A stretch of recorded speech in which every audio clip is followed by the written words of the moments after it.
नमस्कार दोस्तों, जय हिंद, वंदे मातरम। मैं आपके साथ जयसवाल सर। आप सभी का स्वागत अभिनंदन है बाल विकास के शिक्षा शास्त्र, चाइल्ड डेवलपमेंट एंड पेडागोजी के model paper practice paper number 13 की बात करेंगे। बेहतरीन, यहाँ पे 30 महत्वपूर्ण लाजवाब क्वेश्चन करेंगे आपके सिलेबस के अकॉर्डिंग, आपके एग्जाम पैटर्न के अकॉर्डिंग, आपके सिलेक्शन के अकॉर्डिंग। और आप सभी को पता होगा, इसके पहले हम 12 आपके बाल विकास के प्रैक्टिस पेपर कंप्लीट कर चुके हैं, साथ ही साथ ईवीएस के, साथ ही साथ हिंदी, मैथ्स और संस्कृत के model paper practice paper complete कर चुके हैं, जिसका आई बटन पे आपको लिंक दे दिया गया होगा। तो चलिए शुरुआत करते हैं देर न करते हुए। तो यहाँ पे आपके बाल विकास एवं शिक्षा शास्त्र के 30 महत्वपूर्ण प्रश्न रहेंगे। 30 में से आप लोगों का फीडबैक कितना है, आप लोगों का स्कोर कितना है। प्रत्येक भाई बहन शिक्षक बंधु जिनका सपना है गवर्नमेंट टीचर बनना, अध्यापक अध्यापिका बनना, सभी अपना अपना फीडबैक, अपना अपना स्कोर शेयर करेंगे, कमेंट करेंगे। पहला प्रश्न है, सूझ द्वारा सीखने के सिद्धांत का प्रतिपादन किया है थॉर्नडाइक महोदय जी ने, कोहलर महोदय जी ने, ईपी पॉलो ने या वुडवर्थ ने। और साथ ही साथ इनसे संबंधित प्रश्न पर चर्चा भी करेंगे, क्योंकि कोई हम ये नहीं कह सकते 100% यही प्रश्न आएगा, लेकिन इससे संबंधित भी प्रश्न आ सकता है। इसलिए मैं आंसर में डिटेल्स के साथ आपको बता दिया जाता है कि इस टाइप का भी प्रश्न पूछा जा सकता है, जो आपके लिए बेनिफिट के तौर पर बहुत ही इंपॉर्टेंट है। तो सूझ द्वारा सीखने के सिद्धांत का प्रतिपादन किया है आपके थॉर्नडाइक महोदय जी ने, कोहलर ने, पॉलो ने, वुडवर्थ ने। सभी कमेंट कीजिएगा। ये सारे हम क्लास पर ये सारे क्वेश्चन कर चुके हैं। तो सूझ द्वारा सीखने के सिद्धांत का प्रतिपादन किया था आपके कोहलर महोदय की बात करेंगे। जी हाँ, कोहलर का सूझ अथवा अंतर्दृष्टि का सिद्धांत। अधिगम सिद्धांतों में क्षेत्र सिद्धांत के अंतर्गत कोहलर का सूझ सिद्धांत अथवा अंतर्दृष्टि सिद्धांत का वर्णन किया गया है। और अंतर्दृष्टि सिद्धांत की व्याख्या कोहलर ने अपनी पुस्तक गेस्टाल्ट साइकोलॉजी 1959 में की। तो गेस्टाल्ट साइकोलॉजी पुस्तक किसकी है? आपके कोहलर महोदय जी की है। और गेस्टाल्ट जो है एक जर्मन भाषा का शब्द है, जिसका अर्थ होता है समग्रता अथवा पूर्णता होता है। इसके प्रतिपादकों में मैक्स वर्दिमर एवं कुर्ट कोफा और वोल्फगैंग कोहलर उल्लेखनीय हैं। दूसरा प्रश्न साथियों, जो आप लोगों की स्क्रीन पर आ चुका है, सभी कमेंट कीजिएगा, सभी फीडबैक कीजिएगा। दूसरा प्रश्न पूछा जा रहा है कि कार्य को आरंभ करने, जारी रखने, नियमित करने की प्रक्रिया है। यह वीवीआईपी कैटेगरी का प्रश्न है, इसलिए ध्यानपूर्वक समझिएगा। काफ़ी बार पूछा गया प्रश्न है, रिपीटेड प्रश्न है, संभावित प्रश्न है कि किसी कार्य को आरंभ करने, जारी रखने और नियमित करने की प्रक्रिया प्रेरणा है, सीखना है, संवेदना है या प्रत्यक्षीकरण। देखिए, जब हम टीटी एग्ज़ाम की तैयारी करने के लिए प्रिपरेशन आरंभ करते हैं, उस प्रिपरेशन को लगातार जारी रखते हैं और जब नियमित करते हैं तो हमें सफलता मिलती है। और ये जो प्रक्रिया होती है वह हमारी प्रेरणा कहलाती है। पहला option is the right answer, correct answer हो जाएगा। तीसरा प्रश्न है, स्मृति कम करने का उपाय कौन सा है? सीखने में कमी, सीखने की त्रुटिपूर्ण विधि की बात करेंगे, पाठ की पुनरावृत्ति या स्मरण करने में कम ध्यान देना। सभी नीचे कमेंट बॉक्स बना हुआ है, अपना अपना फीडबैक, अपना अपना कमेंट अवश्य कीजिएगा। देखिए, विस्मृत की बात करें, यानी भूला बिसरा हुआ, जो हम भूल जाते हैं, बिसर जाता है, तो विस्मृति कम करने का उपाय है कि पाठ की पुनरावृत्ति करें। जो भूल जाता है उसको पुनरावृत्ति फिर से एक बार रिमाइंड कर लें, ठीक है। इसका एक बेहतरीन उपाय है विस्मृति कम करने का, पाठ की पुनरावृत्ति करना। ये अभ्यास प्रैक्टिस पेपर अगर भूल जा रहा है तो इसको पुनरावृत्ति अवश्य कर लीजिएगा। भारत में पहली राष्ट्रीय शिक्षा नीति की घोषणा किस वर्ष की गई? 1949, 1968, 1993, 2009। आपको बता देता हूँ, ये राष्ट्रीय NEP जो राष्ट्रीय न्यू एजुकेशन पॉलिसी जो आई है 220 या 2021 में यह लागू हुई है, 2021 में। तो भारत में पहली राष्ट्रीय शिक्षा नीति की घोषणा किस वर्ष की गई थी? सभी कमेंट कीजिएगा। तो पहली राष्ट्रीय शिक्षा नीति की घोषणा 1968 में की गई थी। बी ऑप्शन सही हो जाएगा। कोई भी डाउट हो आप लोग अपना कमेंट, अपना फीडबैक कमेंट बॉक्स में बता सकते हैं, क्योंकि प्रत्येक शिक्षा बंधु भाई बहन का कमेंट फीडबैक सर्वोपरि है, सर्वमान्य है। पांचवा प्रश्न है, दूसरे व्यक्ति के बाय व्यवहार की नकल सीखना है, अनुकरण है, कल्पना है, चिंतन है। तो आप जानते समझते हैं भावी अध्यापक अध्यापिकाएं हैं, ये भी आपके वीवीआईपी कैटेगरी का प्रश्न है। वेरी वेरी इंपॉर्टेंट प्रश्न है, ध्यानपूर्वक समझिएगा। तो दूसरे व्यक्ति के बाय व्यवहार की जो नकल कहलाती है वह अनुकरण कहता है। और बच्चा सर्वप्रथम जब प्राइमरी या लेवल पर सीखता है तो वह अनुकरण के द्वारा ही सीखता है।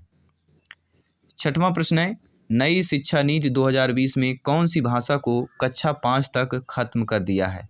हिंदी को, गणित को, संस्कृत को या अंग्रेजी को खत्म कर दिया है? सभी कमेंट कीजिएगा। मेरे सभी प्यारे मित्र, भाई बहन, गृहिणी जिनका सपना है गवर्नमेंट एग्ज़ाम पर फाइट करना, टीटी एग्ज़ाम को क्रैक करना, आउट ऑफ 150 में से 125 प्लस का स्कोर प्राप्त करना, सिलेक्शन प्राप्त करना, तो नई शिक्षा नीति में ऐसी भाषा या जिसको कक्षा 5 तक खत्म कर दिया गया है वह आपकी अंग्रेजी है।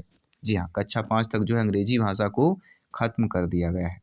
सातवां प्रश्न है, सीखी हुई बात की स्मरण रखने या पुनः स्मरण करने की असफलता को क्या कहते हैं? यानी कल्पना, स्मृति, विस्मृति, ध्यान। देखिए, अगर हम इस प्रश्न को कर रहे हैं, अभी हमने बताया कि किस भाषा को खत्म कर दिया गया है, कक्षा 1 से 5 तक अंग्रेजी भाषा को।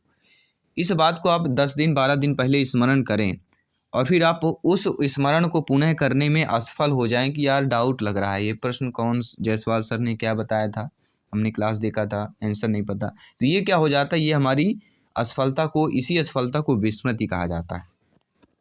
ठीक है, कि हमारी पुरानी बातें याद ना आए, वह विस्मृति की बात करें। टर्मन के अनुसार 90 से 100 बुद्धिलब्धि का बालक माना जाता है। मंद बुद्धि, समान बुद्धि, श्रेष्ठ बुद्धि, क्षीण बुद्धि। इसको उल्टा भी किया जा सकता है कि टर्मन के अनुसार मंद बुद्धि में कौन सी बुद्धिलब्धि आएगी, बुद्धिलब्धि IQ दे दिया जाएगा। किसी टाइप से पूछा जा सकता है, लेकिन एक बुद्धिलब्धि से एक प्रश्न इस टाइप का जरूर आएगा। तो टर्मन के अनुसार 90 से 100 बुद्धिलब्ध का जो बालक माना जाता है वह सामान्य बुद्धि माना जाता है। आइए चर्चा कर लेते हैं। टर्मन ने बुद्धिलब्ध वर्गीकरण में लेवल ऑफ इंटेलिजेंस का स्तर बताया है। सबसे जो छोटा स्तर है जड़ बुद्धि होता है, 0 से 25, और 25 से 50 मूर्ख बुद्धि, 50 से 70 अल्प बुद्धि, 70 से 80 क्षीण बुद्धि, 80 से 90 मंद बुद्धि, और 90 से 110 सामान्य की बुद्धि की बात करेंगे, बुद्धिलब्धि की बात करेंगे, और 110 से 120 श्रेष्ठ की बुद्धि की बात करेंगे। फिर इसके बाद है अतिश्रेष्ठ, जो 120 से 140 होता है। 140 अधिक वाले प्रतिभाशाली कहलाते हैं। ठीक है, तो ये हमारे आपके टर्मन के अनुसार बुद्धि का वर्गीकरण है, बुद्धि स्तर है। आइए बात करते हैं अगले प्रश्न की। सीखने के संबंध प्रतिक्रिया सिद्धांत में ईपी पालाव ने प्रयोग किया है। बिल्ली पर, कुत्ते पर, बंदर पर, चूहे पर। देखिए, ईपी पालाव महोदय का नाम शिरोपरि लिया जाता है। और अधिगम के सिद्धांत की बात करेंगे, उद्दीपक के सिद्धांत की बात करें, अनुबंधन की बात करते हैं, स्टिमुलस की बात करते हैं, आपके ईपी पालाव का नाम आता है। तो पालाव ने सभी को पता होगा कि काफ़ी बार प्रश्न पूछा जाता है, क्रिया करके प्राणी किसी लक्ष्य अर्थात उद्दीपक को प्राप्त करता है, उसे क्या कहते हैं, अनुबंधन कहते हैं। ये किसने कहा है, किसके अकॉर्डिंग है, ईपी पालाव की बात करेंगे। और ईपी पालाव में 8 से 10 बिंदु बहुत ही महत्वपूर्ण है। ये बिंदु से प्रश्न आएगा ही आएगा, ये ध्यान दीजिएगा। देखिए, सर्वप्रथम आता है 1904 में नोबेल पुरस्कार इन्होंने प्राप्त किया था। ईपी पालाव ने किस पर किया था, तो आपके लार ग्रंथि पर इनको नोबेल पुरस्कार मिला है। और इन्होंने किस पर प्रयोग किया, कुत्ते पर प्रयोग किया। अनुबंधन के जनक कौन कहलाते हैं? ठीक है, प्रश्न आता है कि आपके अनुबंधन के जनक कौन कहलाते हैं, आपका नाम आता है ईपी पालाव की बात करेंगे, ईपी महोदय की बात करेंगे। एक पॉइंट आता है, पालाव कहाँ के वैज्ञानिक थे, कहाँ के निवासी थे, तो रूसी वैज्ञानिक हैं आपके ईपी पालाव थे। और इनको 1904 में लार ग्रंथि में जो है नोबेल पुरस्कार मिला है। कुत्ते पर इन्होंने प्रयोग किया था और इन्होंने पाचन क्रिया पर शोध किया है। प्रश्न आ गया कि पाचन क्रिया पर शोध करने वाले आपके मनोवैज्ञानिक कौन है, ईपी पालाव हैं। और अनुबंधन का जनक ईपी पालाव को कहा जाता है। इस प्रकार का सिद्धांत किसने दिया, आपके ईपी महोदय की बात करेंगे, स्टिमुलस की बात करेंगे। और शास्त्रीय अनुबंधन का सिद्धांत, संबंध प्रत्यावर्तन का सिद्धांत, जब कुत्ते के सामने भोजन रखा दिया जाए तो उसे क्या कहा जाता है, प्रश्न आ गया कि जब कुत्ते के सामने भोजन रख दिया जाता है तो उसे क्या कहा जाता है, उसे उद्दीपक कहा जाता है। प्रश्न आ सकता है कि जैसे भोजन रखा तो कुत्ते में लार की क्रिया होती है, जैसे ही भोजन उसके सामने आता है तो कुत्ते में लार की क्रिया हो जाती है, साथियों वृद्धि होती है, घटती है, कुछ नहीं होता। ऐसे कई सारे प्रश्न आपके पूछे जा सकते हैं। आइए बात करते हैं अगले प्रश्न की, 10वां प्रश्न जो स्क्रीन पर है।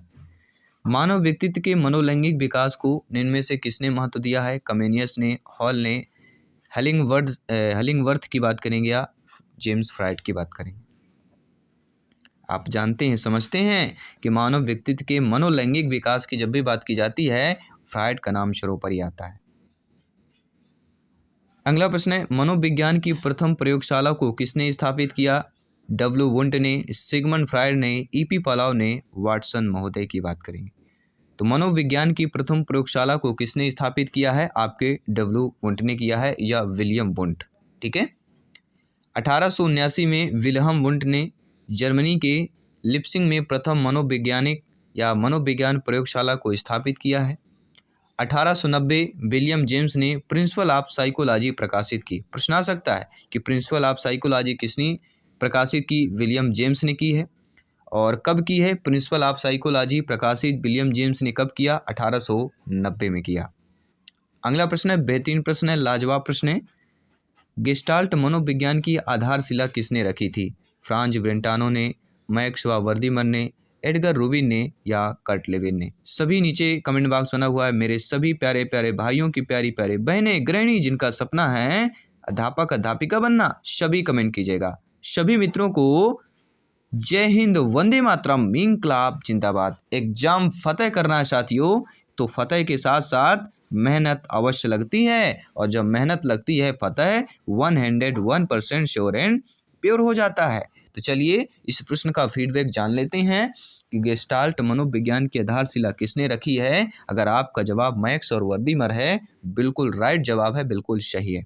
जी हाँ, गेस्टाल्ट मनोविज्ञान, गेस्टाल्ट साइकोलॉजी की स्थापना जर्मनी में मैक्स व वर्दीमर द्वारा 1912 ईस्वी में की गई।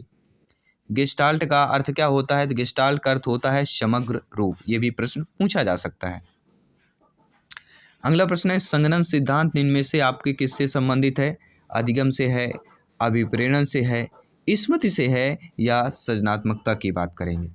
तो आप जानते हैं कि संगणन सिद्धांत की जब भी बात की जाती है, ये किससे संबंधित हो जाता है? तो आपके स्मृति से संबंधित हो जाएगा। जी हाँ, स्मृति का संगणन सिद्धांत क्या है? स्मृति जो होता है दीर्घकालिक में दिनों, हफ्तों, महीनों और वर्षों में स्थिर हो जाती है। इस प्रक्रिया को संगणन के रूप में जाना जाता है। इस सिद्धांत में एक पुरानी अवधारणा जो है संदर्भित करती है कि प्रारंभिक अधिग्रहण के बाद समय के साथ दीर्घकालिक स्मृति कैसे विकसित होती है। इसलिए कहते हैं अपने माइंड को ऑब्जर्व कीजिए, अपने माइंड में सारे प्रश्नों को स्टोर कीजिए, स्वयं हल करने की कोशिश कीजिए, कमिटेड बनिए, अपने हाथों को चलाइए। जो अपने हाथ स्वयं जब सीखता है तो माइंड क्या करता है, दुगना तेजी से रफ्तार से प्रत्येक क्वेश्चन को, प्रत्येक फीडबैक को ऑब्जर्व करता है, खींचता है, एक चुंबकत्व की गुण की भांति कार्य करने लगता है। अगला प्रश्न है, 6 सिद्धांत निम्न में से किस वर्ग का योगदान है? व्यवहारवादियों का है, संरचनावादियों का है, आपके मनोविश्लेषकों का है या गेस्टाल्ट वादियों का हो जाएगा? तो आप जानते हैं कि 6 सिद्धांत की जब भी बात की जाती है, इसके वर्ग के योगदान की बात की जाती है। क्षेत्र का सिद्धांत आए, अगर अपने क्षेत्र में कोई भी विधायक, मंत्री, अगर व्यवहार उसका अच्छा है तो उस जीतता अवश्य है। इसलिए अपने क्षेत्र में व्यवहार बनाना बहुत इंपॉर्टेंट है। अर्थात क्षेत्र सिद्धांत में किस वर्ग का योगदान है? व्यवहारवादियों का योगदान है। पहला option is the right answer, correct answer हो जाएगा। अगला प्रश्न है, भाटिया स्केल का प्रयोग निम्न में से किसके मापन हेतु किया जाता है? व्यक्तित्व के मापन हेतु, रुचि के मापन हेतु, बुद्धि के मापन हेतु या अभिक्षमता के मापन हेतु किया जाता है? तो आप जानते हैं, समझते हैं, जब भी भाटिया की बात की जाती है, भाटिया बैटरी परीक्षण की बात की जाती है, भाटिया स्केल के प्रयोग करने की बात की जाती है, और इसके मापन हेतु जो होता है वह बुद्धि की बात की जाती है। जी हाँ, भाटिया स्केल का प्रयोग जो है बुद्धि मापन के लिए किया जाता है। अगला प्रश्न है, हाल का सिद्धांत निम्न में से व्याख्या करता है? बुद्धि की प्रकृति की व्याख्या करता है, अधिगम में अभिप्रेरणा की भूमिका की व्याख्या करता है, मूल्यों के विकास की व्याख्या करता है या किशोरों क्या मनोविज्ञान की व्याख्या करता है? देखिए, हाल का जो सिद्धांत है आपके किशोरों के मनोविज्ञान की व्याख्या करता है। D option is the right answer, correct answer हो जाएगा। अगला प्रश्न है साथियों, व्यवहारिक क्षमताओं में वह सापेक्ष स्थायी परिवर्तन जो कि प्रबलित अभ्यास का परिणाम होता है उसे कहते हैं? अधिगम कहते हैं, अभिप्रेरणा कहते हैं, अभिवृत्ति कहते हैं, अभिक्षमता कहते हैं। सभी कमेंट कीजिएगा। तो व्यवहारिक क्षमताओं में वह सापेक्ष स्थायी परिवर्तन जो कि प्रबलित अभ्यास का परिणाम होता है उसे ही अधिगम कहा जाता है। पहला ऑप्शन सही हो जाएगा। अगला प्रश्न दिया गया है 18 नंबर, आप लोगों के स्क्रीन पर प्रश्न है कि संज्ञान किस बुद्धि के सिद्धांत का हिस्सा है। किसकी बात कर रहे हैं साथियों, सभी यहाँ पे ध्यान दीजिएगा, हम संज्ञान की बात कर रहे हैं। तो जो आपका संज्ञान है ये किस बुद्धि का हिस्सा है? प्रतिदर्श सिद्धांत की बुद्धि का हिस्सा है, समूह कारक के सिद्धांत का हिस्सा है, गिलफोर्ड के सिद्धांत का हिस्सा है, या फ्रूड तथा क्रिस्टलाइज सिद्धांत का हिस्सा है? सभी कमेंट कीजिएगा। संज्ञान आपका किस बुद्धि के सिद्धांत का हिस्सा, काफ़ी बारे में आप डी ऑप्शन देखेंगे, काफ़ी जगह बुक में लिखा हुआ है, लेकिन संज्ञान की बात की जाती है तो गिलफोर्ड के सिद्धांत की बुद्धि का हिस्सा माना जाता है। जी हाँ, देखिए व्यक्ति एक दूसरे से किस प्रकार से भिन्न है यह जानने के लिए बुद्धि एक महत्वपूर्ण संरचना है। ये इस बात की भी समझ प्रदान करती है कि लोग अपने व्यवहार को उस पर्यावरण के अनुसार कैसे अनुकूलित करते हैं जिसमें वे रहते हैं। और आपके अल्फ्रेड बिने ने बुद्धि पर कार्य करने वाले पहले मनोवैज्ञानिक में से एक थे। इन्होंने बुद्धि को अच्छी तरह से न्याय करने की, अच्छी तरह से समझने और अच्छी तरह से तर्क करने की क्षमता के रूप में परिभाषित किया है। मनोवैज्ञानिकों ने बुद्धि के कई सिद्धांत प्रस्तावित किए हैं और गिलफोर्ड का सिद्धांत उनमें से एक है आपका। अगला प्रश्न है 8 वर्ष के सुधीर की मानसिक आयु 10 वर्ष है तो उसकी बुद्धि लब्ध कितनी होगी? ये एक क्वेश्चन रखा हुआ है पक्का, ठीक है।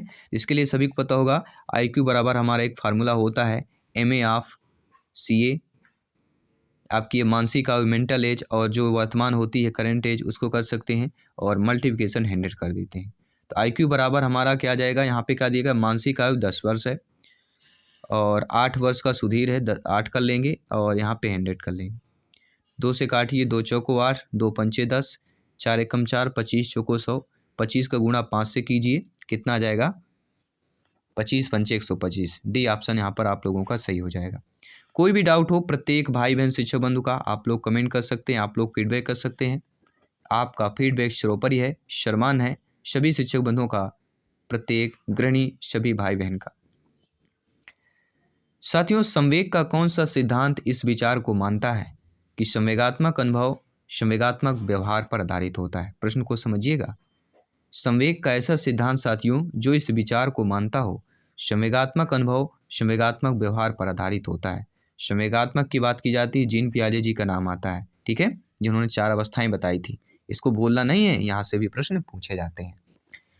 तो साथियों, ऐसा विचार जो संवेगात्मक अनुभव संवेगात्मक व्यवहार पर आधारित हो, जेम्स लैंग सिद्धांत, हाइपोथैलेमिक सिद्धांत, सक्रियता का सिद्धांत या अभिप्रेरणा का सिद्धांत। तो कौन सा सिद्धांत जो है संवेग का यह विचार को मानता है कि संवेगात्मक अनुभव संवेगात्मक व्यवहार पर आधारित है? जेम्स लैंग का सिद्धांत।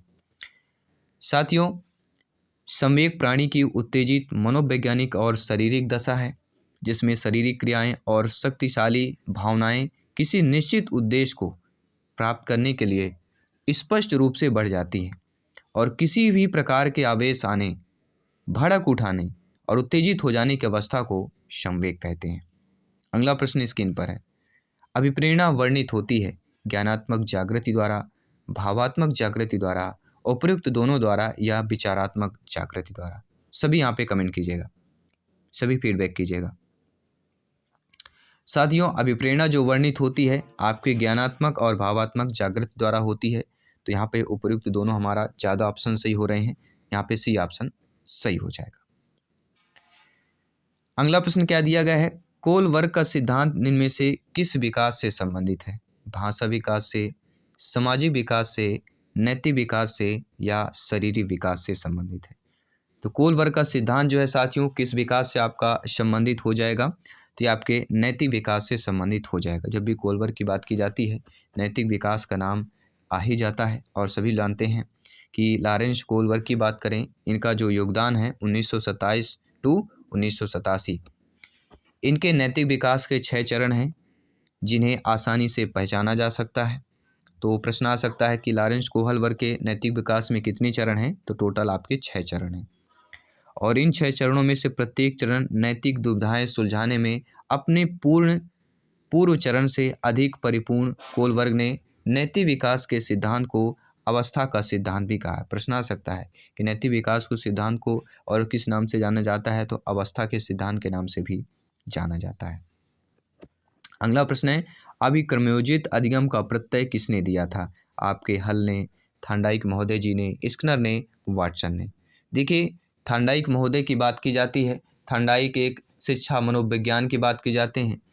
प्रश्न आ सकता है कि शिक्षा मनोविज्ञान की बुक्स किसने लिखी थी? आपके थांडाइक महोदय जी ने लिखी थी। प्रयास वर्तुटी का सिद्धांत किसका है? आपके थांडाइक महोदय जी का है। एसआर बंद की बात करते हैं। आपके एनिमल इंटेलिजेंस बुक नामक किसने लिखी? आपके थांडाइक महोदय जी ने लिखी। थांडाइक महोदय जी कहाँ के निवासी थे? आपके थांडाइक महोदय जी अमेरिका के निवासी थे। पशु आपके थांडाइक महोदय किस प्रकार के मनोवैज्ञानिक थे? तो यह पशु वैज्ञानिक थे आपके। और प्रथम शैक्षिक मनोवैज्ञानिक भी आपके थांडाइक महोदय जी हैं। इनके मुख्य नियम है 3। एक है अभ्यास का नियम, तत्परता का नियम, प्रभाव और परिणाम का नियम। गौण नियम इनके 5 हैं। बहुप्रतिक्रिया का नियम, मनोवृत्ति का नियम, आंशिक क्रिया का नियम, आत्मकिरण और साहचर का नियम। ठीक है, प्रयोग किस पर किया था? बिल्ली पर किया था। लेकिन अब अभिक्रमयोजित अधिगम का जो प्रत्यय है वह आपके स्किनर महोदय जी का, जिन्होंने चूहे पर प्रयोग किया था। जी हाँ, देखिए अगर चूहे की बात कर लेते हैं तो इनके भी बारे में चर्चा कर लेते हैं, क्योंकि यहाँ से भी संबंधित प्रश्न पूछे जाएंगे कि यह उद्दीपक अनुक्रिया पर आधारित एक नवीन सिद्धांत है। इसमें अनुक्रिया पुनर्वन से संबंधित होती है, ना कि उद्दीपन के साथ। तो ये भी ध्यान दीजिएगा। ठीक है, जो आपका यह सिद्धांत है अभिक्रमयोजित अधिगम का सिद्धांत स्किनर महोदय जी का, इसमें अनुक्रिया पुनर्वन से संबंधित है। ठीक, उद्दीपन से संबंधित नहीं है, ये भी आपको ध्यान दीजिएगा। और स्किनर का यह सिद्धांत कार्यात्मक सिद्धांत है, जो कि थांडाई के अंतर्गत चयन और संयोजन नियम पर आधारित है। स्किनर ने व्यवहार को 2 वर्गों में विभाजित किया है। एक है अनुक्रियात्मक व्यवहार, दूसरा है क्रिया प्रसूत व्यवहार। और स्किनर ने अनुक्रिया के भी आपके 2 प्रकार बताए हैं। एक है प्रकाश में आने वाली अनुक्रिया, यह प्रेरक द्वारा प्रकाश में लाई जाती है। दूसरा है उत्सर्जित अनुक्रिया, प्रेरक द्वारा संबंधित यह नहीं होती है। तो स्किनर के अनुसार अनुक्रिया के समान ही अनुबंधन भी आपके 2 प्रकार के होते हैं। एक होता है उद्दीपक अनुबंधन, एक होता है अनुक्रिया अनुबंधन। ठीक है, आइए बात कर लेते हैं अगले प्रश्न की। जब मानव शरीर के एक भाग को दिए गए प्रशिक्षण का अंतरण दूसरे भाग में हो जाता है तो उसे क्या कहते हैं? ये प्रश्न हम ऑलरेडी कर चुके हैं। वीवीआईपी कैटेगरी का प्रश्न है, इंपॉर्टेंट प्रश्न है, ध्यान दीजिएगा। ऊर्ध्व अंतरण, क्षैतिज अंतरण, द्विपार्श्विक अंतरण, इनमें से कोई नहीं। तो जब मानव शरीर का एक भाग में दिए गए का प्रशिक्षण दूसरे भाग में अगर हो जाता है, ठीक है, तो वह हमारा द्विपार्श्विक अंतरण कहलाता है।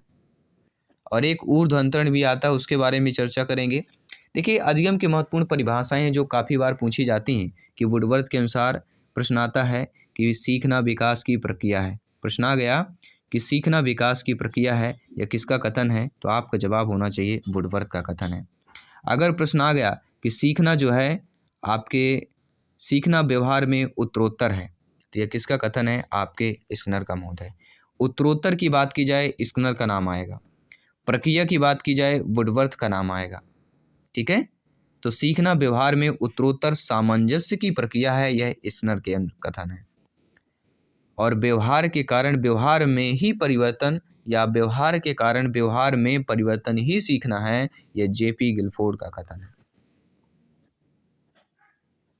अगर यह आ गया कि पहले से निर्मित व्यवहार में अनुभवों द्वारा हुए परिवर्तन को अधिगम कहते हैं, तो यह कॉल्सनिक या कॉल्विन के अनुसार है।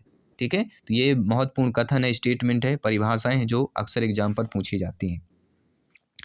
अगला प्रश्न है, दिए हुए प्राप्तांकों के समूह में जो प्राप्तांक बहुधा सबसे अधिक बार आता है उसे क्या कहते हैं? सभी कमेंट कीजिएगा, बहुत ही आसान प्रश्न है। उसे साथियों बहुलांक कहते हैं। पहला ऑप्शन सही हो जाएगा। देखिए, केंद्रीय प्रवृत्ति का तृतीय माप बहुलांक है और समूह के प्राप्तांकों में सबसे अधिक बार आने वाला प्राप्तांक बहुलांक कहा जाता है।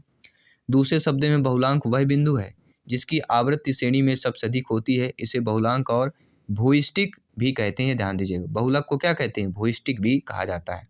और इस पर क्रो की परिभाषा है कि दिए गए प्रदत्तों के समूह में जो प्राप्तांक बहुधा सबसे अधिक आता है बहुलांक कहते हैं। इसमें गैरिट का परिभाषा है कि मापों की सरल अव्यवस्थित श्रेणी में अपरिष्कृत व अनुभवजन्य बहुलांक वह एकमात्र माप है या प्राप्तांक है जो लगातार प्रकट होता है। और गिलफोर्ड का भी कथन है कि बहुलांक निश्चित रूप से एक वितरण के मापन के पैमाने पर सबसे अधिक आवृत्ति वाले बिंदु के रूप में परिभाषित किया जाता है। आइए बात करते हैं अगले प्रश्न की। 25 प्रश्न कंप्लीट कर चुके हैं, 5 प्रश्न और फटाफट करते हैं। क्रिया प्रसूत अनुकूलन सिद्धांत का प्रतिपादन किसने किया था? सभी लोग जानते हैं, स्किनर महोदय की बात करते हैं।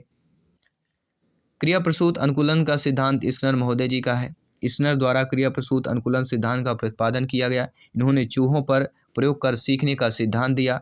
इसी प्रकार आपके ईपी पालाव का क्लासिकल अनुबंधन का सिद्धांत कुत्ते पर इन्होंने प्रयोग किया।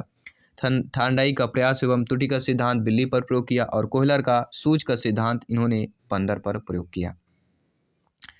अगला प्रश्न है, अल्बर्ट बंडूरा इनमें से किस सिद्धांत से संबंधित है? तो आप जानते हैं जब भी अल्बर्ट बंडूरा का नाम लिया जाता है तो सामाजिक अधिगम का सिद्धांत सर्वोपरि आता है। तो यहाँ पे पहला ऑप्शन सही हो जाएगा। अगला प्रश्न है, मानसिक आयु का प्रत्यय किसने दिया था? विनय साइमन, स्टर्न ने, टर्मन ने या सीरियल बर्ट ने? तो सभी जानते समझते हैं आप लोग, ज्ञानी सर्वज्ञ व्याख्याता हैं, भावी अध्यापक अध्यापिकाएं हैं, शिक्षक बंधु हैं कि मानसिक आयु का प्रत्यय किसने दिया था? आपके विनय और साइमन दोनों ने मिलकर दिया था। अगला प्रश्न है कि बच्चों की वृद्धि और विकास का अध्ययन करने के लिए सबसे अच्छा तरीका मनोविश्लेषणात्मक विधि है, तुलनात्मक विधि है, विकासात्मक है या सांख्यिकी विधि हो जाएगी। तो आप जानते हैं कि बच्चे की वृद्धि और विकास का अध्ययन करने के लिए जो सबसे अच्छा तरीका होता है वह होता है विकासात्मक बुद्धि। C option is the right answer, correct answer हो जाएगा।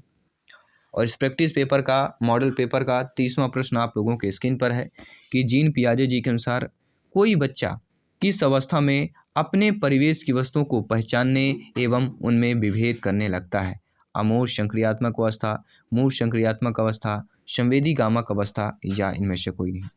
देखिए साथियों, कोई भी बच्चा जो है अपने परिवेश की वस्तुओं को पहचानना और उनमें विभेद करने लगता है वह आपकी आयु 2 से 7 वर्ष होती है, जो कि पूर्व संक्रियात्मक अवस्था है। लेकिन यहाँ पे नहीं दिया गया, इसलिए डी ऑप्शन आ जाएगा, इनमें से कोई नहीं। तो ये रहे दोस्तों महत्वपूर्ण 30 लाजवाब प्रश्न प्रैक्टिस पेपर के आपके सिलेबस के अकॉर्डिंग। पूरा कंसेप्ट यहाँ पे निचोड़ बनाया गया है। और साथ ही साथ अगली जो आपकी हिंदी भाषा की प्रैक्टिस पेपर मॉडल पेपर आएगा, फिर इसके बाद इवनिंग में हम आपके ईवीएस के प्रैक्टिस पेपर मॉडल पेपर करेंगे। तो आने वाले क्लास के लिए बेहतरीन यहाँ पे तैयारी कीजिए। और आपने अभी तक भी अपने परिवार टीटी फैमिली शिक्षकों के परिवार को सब्सक्राइब नहीं किया है, सब्सक्राइब करें अपने ही परिवार को, टीटी फैमिली को, टीचर्स फैमिली शिक्षकों के परिवार के राष्ट्रहित में चैनल को सब्सक्राइब करें और अपने तैयारी को और बेहतर करें। नोटिफिकेशन पाएँ प्रत्येक क्लास का, प्रत्येक पेपर का, क्योंकि एग्जाम के पहले आउट ऑफ 150 में से 125 प्लस का स्कोर प्राप्त करना है। और यहाँ पर पता है सिलेक्शन सर्वोपरि है। सभी मित्रों को जय हिंद, वंदे मातरम, धन्यवाद सभी का।